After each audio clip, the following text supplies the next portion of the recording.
বয়সে হাৰ মনাব নোৱাৰা এগৰাকী অধিবক্তা আৰু সেই অধিবক্তাগৰাকীৰ বয়স ৭২ বছৰ আৰু বৰ্তমানো তেওঁ নগাঁও আদালতত কৰ্মৰত আৰু এগৰাকী চৰকাৰী অধিবক্তা হিচাপে তেওঁ বৰ্তমান নিয়োজিত হৈ আছে আৰু আমি সেইগৰাকী অধিবক্তাৰ লগত কথা পাতিবলৈ চেষ্টা কৰিম। নগাঁও জিলাতে তেখেতৰ পিতৃয়ে জিলা আয়ুক্ত হিচাপেও কৰ্মৰত আছিলে আৰু সেই পিতৃৰে জীয়ৰী বৰ্তমান নগাঁও আদালতৰ এগৰাকী চৰকাৰী অধিবক্তা। আমি কথা পাতিবলৈ চেষ্টা কৰিম। আপুনি কিমান চনৰ পৰা এই নগাঁও আদালতত মই এডভকেট হিচাপে 83 জইন কৰিছো আৰু চৰকাৰী উকিল হিচাপে 89 জইন কৰিছো। আপোনাৰ কিমান বছৰ হ'ল এই অধিবক্তা হিচাপে কৰ্মৰত হৈ থকা? 45ৰ ওপৰত হ'ল নেকি। 45 45 বছৰ। 83 পৰা 83 হলে হেৰি হ'ব 45 বছৰ মান হ'ব। আৰু আপোনাৰ পিতৃ?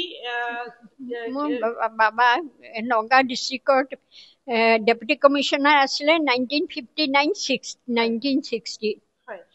আৰু আমি জানিব পৰা অনুসৰি আপোনাৰ পিতৃ এগৰাকী জিলা আয়ুক্ত আছিল আৰু আপুনিও সুদীৰ্ঘকাল আপুনি অধিবক্তাৰ যি কৰ্মৰত চৰকাৰী হিচাপে নিয়োজিত হৈ আছে, তথাপিও আপোনালোকে কিন্তু বৰ্তমান ভাড়া ঘৰতে জীৱন নিৰ্বাহ কৰিছে।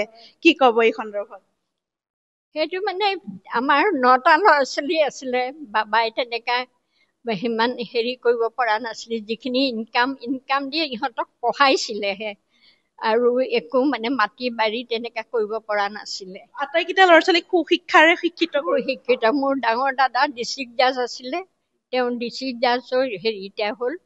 তাৰপিছত ছেকেণ্ডজন প্ৰফেচাৰ আছিলে, থাৰ্ডজনো স্কুল টিচাৰ আছিলে আৰু থাৰ্ডজন ইঞ্জিনিয়াৰ আছিলে। তেওঁ 34 ইয়াৰ্ছতে ঢুকাই থাকিলে। তাৰমানে তেজপুৰৰ যিখন তেজপুৰৰ ব্ৰিজখন ছাৰ্ভেটো তেওঁৱে কৰিছিলে, মানে অসমৰ পৰা। বাকীবোৰ লক্ষ্ণৌ UPৰ পৰা আহিছিলে। আৰু মোৰ 4th দাদাজন হেৰি স্কুল টিচাৰ হৈ ৰিটায়াৰ হ'ল। তাৰমানে আমি বাবা DC বাংলা এৰাৰ পিছৰ পৰা আমি ভাড়া ঘৰতে আছো। আটাইকেইটা ল'ৰা ছোৱালীকে সুশিক্ষিত কৰিলে। এগৰাকী আপুনি ক'লেই যে ডিষ্ট্ৰিক্ট জাজ আছিলে, এগৰাকী ইঞ্জিনিয়াৰ আছিলে, এগৰাকী প্ৰফেচাৰ আছিলে, কিন্তু তাৰ পিছতো আপোনালোকে ভাড়া ঘৰতে জীৱন নিৰ্বাহ কৰি পেলাই জীৱনটো এনেকৈ পাৰ কৰি গৈছে। আৰু এই আঁৰত আচলতে আজিকালি দেখা পোৱা যায় যে চৰকাৰী চাকৰি হোৱাৰ লগে লগে কেইদিনমানৰ পিছতে বাংলো নিৰ্মাণ হয়, ডাঙৰ ডাঙৰ অট্টালিকা নিৰ্মাণ হয়, কিন্তু আপোনালোকৰ ক্ষেত্ৰত সেয়া হৈ নুঠিলে। নাছিলে। আমি বাবায়ো যেনেকা সৎ হেৰিত আছিলে, ময়ো তেনেকা সৎ হেৰিত আছো। মোৰ দাদায়ো ডিষ্ট্ৰিক্ট জাজৰ 14 লোচা মাটিতহে ঘৰ বনাব পাৰিছিলে। বাকীবিলাক আপুনি এই বয়সতো আপুনি নগাঁও আদালতলৈ আহে, কষ্ট নহয়নে? কষ্টটো যথেষ্ট হয়। মানে মই এতিয়া মোৰ এক্সিডেণ্ট হৈ পেলাই মানে কঁকালত হাড় ভাঙিছিলে, সেইটো টমটমত তেতিয়া মানে অলপ অহা যোৱা কৰা দিগদাৰ হয়। আপুনি কিহত অহা যোৱা কৰি থাকে বৰ্তমান? ৰিক্সাত আৰু টমটমত। নিজাকে এখন গাড়ীও লোৱা নাই? নাই, ঘৰে নাই, গাড়ী কি ল'ম। হয়, এয়া এগৰাকী চৰকাৰী অধিবক্তা, যিগৰাকী অধিবক্তাৰ পিতৃ চৰকাৰী পিতৃ, তেখেতৰ পিতৃ আয়ুক্ত আছিলে, তেখেতৰ ভাতৃ আছিলে ডিষ্ট্ৰিক্ট জাজ, ইঞ্জিনিয়াৰ। এই সময়ত এনেকুৱা এটা জীৱন কটাবলগীয়া হৈছে এইগৰাকী চৰকাৰী অধিবক্তাই।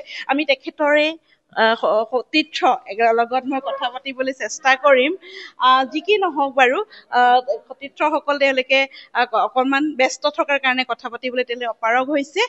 আৰু এটা কথা আমি জানিবলৈ চেষ্টা কৰিম যে আপোনালোকে সেই সময়ৰ যি শিক্ষাৰে আপোনালোকক সুশিক্ষিত কৰিলে, আটাইকেইটা সন্তানক সুশিক্ষিত কৰি আপোনাৰ সমাজত প্ৰতিষ্ঠিত কৰিলে, কিন্তু বিপৰীতে আজি এখন বেলেগ ছবি দেখা যায়। আজিৰ ছবিখন এনেকুৱা হৈছে যে অকল টকা পইচাৰে বিভিন্ন ধৰণে টকা পইচা আৰ্জন কৰি পেলাই সুদীৰ্ঘ অট্টালিকাই হওক, গাড়ী ঘোঁৰা হওক, এনেকুৱা লোৱা দেখা যায়। চৰকাৰী উকিল কৰি আছো, কিন্তু মই আজিলৈকে ঘৰ এটা বনাব পৰা নাই, তেনেকে ক্ষমতা নাই মোৰ। কিন্তু এটা কথা সুধিব বিচাৰিছো, কিন্তু মোৰ হেৰি পাওঁ, ৰেমুনাৰেশ্যন পাওঁ, সেইখিনি পইচাৰে মোৰ মেডিচিনতে যায়। যিহেতু মই চুগাৰৰ চুগাৰৰ হেৰি হয়, মোৰ চুগাৰ আছে, আকৌ প্ৰেছাৰো আছে, অকণমান হাৰ্টৰো অলপ প্ৰব্লেম আছে, গতিকে নিশ্চয়কৈ আৰু এটা কথা সুধিব চেষ্টা কৰিম, যিহেতু আপুনি এগৰাকী চৰকাৰী অধিবক্তা, আপোনাৰ বিপৰীতে যিসকল অভিযুক্ত থাকে সেইসকল আহে আপোনালোকক ভেটি দিবলৈ বা ঘোচ দিবলৈ, আপুনি গ্ৰহণ কৰিছিলে নাই আজিলৈ? নাই, কেতিয়াও মই পাণ এখনো অপজিট পাৰ্টিৰ পৰা খোৱা নাই, মই পাণ এখনো খোৱা নাই। ভুক্তভোগীক সদায় ন্যায় দিয়াত ব্যস্ত। হয়, মই পুৰা চেষ্টা কৰোঁ, যিমান পাৰোঁ মই মোৰ ক্ষমতাৰে মই সেইখিনি হেৰি কৰোঁ। নিশ্চয়কৈ হয়, এয়া আজিৰ যুগৰ এগৰাকী অধিবক্তা, যিগৰাকী অধিবক্তাৰ ইতিমধ্যে ৭২ বছৰত তেওঁ অতিক্ৰম কৰিছে, আৰু এইগৰাকী অধিবক্তাই হয়তো নগাঁও আদালতৰ সকলোতকৈ জ্যেষ্ঠ চৰকাৰী অধিবক্তা, আৰু আজিৰ যুগতো এইগৰাকী অধিবক্তাই এটা সাধাৰণ জীৱন যাপন কৰি তেখেতৰ জীৱন নিৰ্বাহ